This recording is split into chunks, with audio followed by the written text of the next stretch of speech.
How do you answer this interview question? What is your greatest strength? So when we talk about strength, a lot of things can be anybody's strength. Patience, compassion, empathy, good listening, a good listener, paying attention to details, documentation, being reliable. All these things can be your strength. So when they ask you what is your greatest strength, so they're now looking at the what you place above the other. So for someone like me, I would say that my greatest strength is being patient. I am always patient with situations, and I am very, very confident in whatever thing I'm doing. I'm reliable. Like, you can rely on me. I'm very, very reliable person. You can depend on me. I can take charge of things when there is need for me to take charge of things. Like, if the management is not there, or the senior is not there, or whoever that should be in charge is not there, I can easily take charge of things and everything will be in order. So these are my strengths. I'm a good communicator and I work as a team. So these are my strengths. Okay, so there are several things that can be people's strength. Honesty, paying attention to details. You can tell them that you pay attention to the list of the things that you could think does not matter, but yes, they do matter at the long run. You are a good listener. You listen to the patient, to the resident. You listen to them to understand their plight, to understand their pain, their complaint, and you communicate properly to them to give them the right answer they need. Okay, you are a good team. Team work. You work as a team. Yeah, working as a team means knowing when to seek for help from your team, knowing when to contribute positively to the team. You're not just doing the job alone, knowing that it is a collective effort. Yeah, so when they ask you what are your strengths or what are your greatest strengths, please make sure you say things that is very, very relatable and something that is, very, very essential to the job position you have applied. But whether it is healthcare assistant, support worker, domiciliary worker, whichever, so long as care, being reliable, being a good listener, a good communicator, paying attention to details,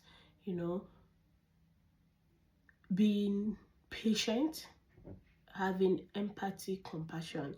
These things are real strength that we need. Okay, so the next question I have here is, what is your weakness, or what are your greatest weakness? When they talk about weakness, it is something that could, in one way or the other, affect your job or prevent you from doing your job. Okay, a lot of things could be a hindrance to you carrying out your job properly. For example, I as a person, I do not function in a system that is toxic. I find it difficult to work in a toxic environment. So that is my greatest weak point. When the environment is so toxic, this person is not happy with this person is not cooperating, this person is not helping, people are gossiping here and there, and environment is just not conducive. I find it difficult to function. But how do I help? Because listen, there is no organization that everybody will be sweet. How I function in that situation is I try to be neutral with every situation. I don't try to take part or be a party to, the winning party, or, trying to join this set to be against the other and also too. I try to be neutral. If you bring any complaint, I make sure I am very neutral. I am not siding anybody. So in that case, it has really helped me a lot, Because when I'm neutral, everybody will be like, oh, do not count her, she's not in, so I am not in for whatever that is going on. That is how I try to manage the situation, by staying neutral, staying professional, because it is most likely not to escape toxicity in a place of work. Some certain people, we always try to cause problem. So yeah, weaknesses, when a strength is at the extreme, it could be used as, it could turn to weakness. Like someone who is someone who is uh what do I use now? Someone who is honest. When the honesty is at the extreme, it could be weakness. You don't know, do you understand? It could be weakness. Because when, yeah, this person is honest, and everything, before you know it, you've said it. Before you know it, you've said it. Before you know it, you've said it. To the resident family, before you know it, you've said it. It could cause problem. Yes, you want to be honest, but there are some things you should not say. You leave the management to take care of it. I don't know if you understand. You leave the management to take care of it. Maybe something have happened, the management is trying to control it so it does not escalate to a point that will cause more trouble. And because you think you are honest to the fault, you call the family members to say, oh, it is this, it is that. So that is weakness. You don't be extreme with anything. So some people's weakness could be, trying to do everything on their own, not seeking for help, because they feel they might want to disturb another person. So they want to do the job all by themselves. And in the end, they will get stuck in the middle. The job will not be done. So that could be a weakness, that you find it difficult to seek for help, because you always think maybe that person will feel disturbed. But now you've learned that it is all about working as a team. So you must have to seek for help when you need it. So one thing with this weakness is, when you tell them about your weakness, it is also good to tell them how you are striving hard to improve on them. Do not just pour out your weaknesses and leave it there. Tell them how you are managing to, improve on them. Another weakness I have here is, there are some people who are too hard on themselves whenever they make mistake. It still goes down to being honest. Like, maybe you've made medication error. You have duty of candor to admit that you have made error. Then you learn from it and move on. Some people will go extra mile to be so critical to themselves, to blame themselves, to suffer themselves, to put themselves into depression because they have made a mistake. No, mistake is normal. It's part of life. So when you make mistakes, you don't try to be so hard on yourself. So strength, when extreme, can become weakness. So you should know. So if you are that kind of person that whenever you make a mistake, you are too hard on yourself, very critical, to yourself, you learn to improve by saying things like, you have understood that mistake is part of life. So whenever you make a mistake, instead of being too hard on yourself, like you want to fall into depression or you want to quit that task because you don't want to make mistake, you've learned that you learn from your mistake, you improve on it, and you move on. There are some people who are so much emotionally attached, because when you have empathy on resident or your patient, you shouldn't get emotional with it. Yes, you feel their pain, you understand their complaint, how they feel, you offer help, but don't go too emotional that, for example, a patient is, or a resident is crying, they are in pain and all that, and all you have to do is to offer pain relief, call the ambulance if there is need for you to call the ambulance. But no, you want to go to bed with that resident, to stay on bed with them, maybe to massage their back, or you understand what I mean. So Empathy, when you take it extreme, you get emotionally attached, it's no longer professional. You are now overstepping the boundaries. So I hope you have understood what I mean by when strength is at the extreme, it could be weakness. So you must have to maintain professional boundaries. So all these I listed are things that could be someone weakness in a place of work. Even trusting too much is also weakness. So how do you improve on that when you are the type of person that easily trusts people? How do you improve on that? I leave that answer for you to find it. The next question I have here is, why do you want this job? Now, why do I want this job? I always tell us that whenever they ask you a question, try and figure out why they are asking me this question. What answer do they want from me? Like, why do you want this job? Before you applied for that job, you already know what this job is all about. You know the job role, you know everything about this job. And now they're asking you, why do you want this job? As a carer, a healthcare assistant, why do you want to become a healthcare assistant? Personally, I would tell them, I want this job because I love to help people. Yes, I love to help people. I like to be the reason people smile. I like to impact positively in people's life. In fact, it gives me joy when I see myself being the reason why someone wakes up in the morning, they wake up in the morning and they smile. That is why I want the job. I want to keep making impact, positive impact in their life, because I know they are vulnerable. They are not able to do some things for themselves. I want to be the one who would support them to do whatever they want to do. That is why you want to become a carer. So don't be confused. Why do you want this job? No. Why do you want this job? I want this job as a carer because of the job role. This is what I love to do. I love to help. I love to make impact in people's life. How do I make impact? When I support a resident with their day-to-day activities, I am making impact in their life.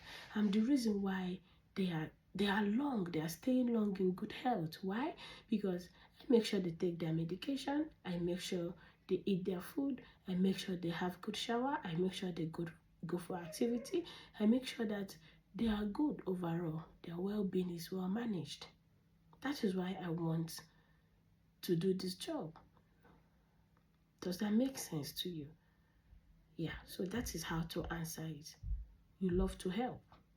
You like to be the reason why someone is happy. You love to be the reason why this person has achieved whatever they want to do for the day. Because if you are not there as a carer to care for them, they're not going to do anything. Now, the next question I have here is, where do you see yourself in 5 years' time? So, professionally, somebody who is going into a job should have that mindset that in so and so time, I am not going to remain in the same position. A lot of people have been just a carer for 10 years. It is not nice. Okay? It shouldn't be that way. So, where are you seeing yourself working with them? Maybe you applied as a carer. Where are you seeing yourself? You should be aiming to become a senior carer. Yeah, so you are seeing yourself becoming a senior carer, training others under you. Because you love to impact, so you train them with what you have learned so far. So in 5 years' time, I'm expecting to change my job role from a healthcare assistant to maybe a senior healthcare assistant, a unit lead, or a care lead. You're applying for senior care assistant. In the next 5 years, you should be expecting to find yourself in the management role. So you should aim higher and tell them what you are aiming to be by that time. So I've gone for interview once and I was asked, in 10 years time, where do you think you would be? I told them I would be managing my own care home. in 10 years time, that is what I want to do. I will be managing my own care home, or I would be a manager in a care home. They were so impressed. Yeah, so whatever thing you say, it does not really matter to them, but it is good for you to tell them how you love to progress in that field. The next one I have here is, why should we hire you? This is opportunity for you to sell yourself. Why do I want this company to hire me? I want this company to hire me because I know I am capable of bringing positive ideas to their team. I know that I am reliable and I am dependable. I know that I have the capacity to cause positive change in your team. I know that I have the capacity to provide excellent care to the residents. So you should hire me because I am able to provide quality and excellent care to the residents. You should hire me because I pay attention to details. So it will be difficult for the resident I care for, for someone else to come out and discover something without me finding out first, recording it, documenting it, and reporting it. I am so reliable that this management can depend on me. Whenever I am on shift, the management or whoever that is in charge will not be scared if anything would go wrong on my unit, because I will take charge. So it's opportunity for you to sell yourself. Forget about anything you read on, forget about anything you read. I don't know, but this is opportunity for you to sell yourself, your personality. Tell them, like I'm telling you, if they ask me this during, I'll tell them, you need to hire me. Why should we hire you? You should hire me because I know that I have the capacity to bring positive ideas to your team. I have the capacity to cause positive change into your team. I know that I have the capacity to provide quality and excellent care. I pay attention to details. It is difficult for somebody else to come and discover new things on the resident I care for. So I pay very much attention to details. I document even the listing that is not expected. I document it, I record it, I report it just in case it will be needed in the long run. I know I have the capacity, to cause a change in the system, a positive change. I am reliable. I am dependable. So opportunity for you to sell yourself. Opportunity for you to sell yourself. The next question I have here is, how do you handle failure? See, when I do something wrong, definitely I have failed that thing. Okay, how I deal with it is, I learn from that. Maybe, for example, I administer medication to the wrong person. That is failure. Yeah. So what do I do? Immediately I find out, I report it, I record it, and what do? I learn from it. How did it happen? Why did it happen? I will know why it happened and how it happened. I will learn from it so that such thing will not repeat itself next time. So did it happen because I was in a hurry? Next time I will never be in a hurry. Did it happen because I was doing medication and I was gisting?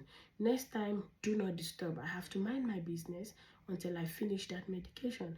Did it happen because I did not cross-check? Why did it happen and how did it happen? I will learn from that, then I will improve. If there's any training, I will need to undertake in that field available for me, I would do that because that would help me to improve. So that is how to manage failure. We don't kill ourselves because we failed one thing or the other. No, we learn from it. We learn why it happened, how it happened, then we improve so it doesn't happen next time. All right. So this is all the questions I got for this week under all the videos I've posted. If you have any question, put it down. I'm not making new videos anymore because I have had a lot of them. I've exhausted a lot of questions there. Find them on my YouTube here, check the YouTube playlist, and yeah, if you have any question, put it forward. I am very willing to explain it to you the way you would understand in a very relatable manner. Okay, I wish you all the best. Please do not forget to subscribe to my channel. Bye.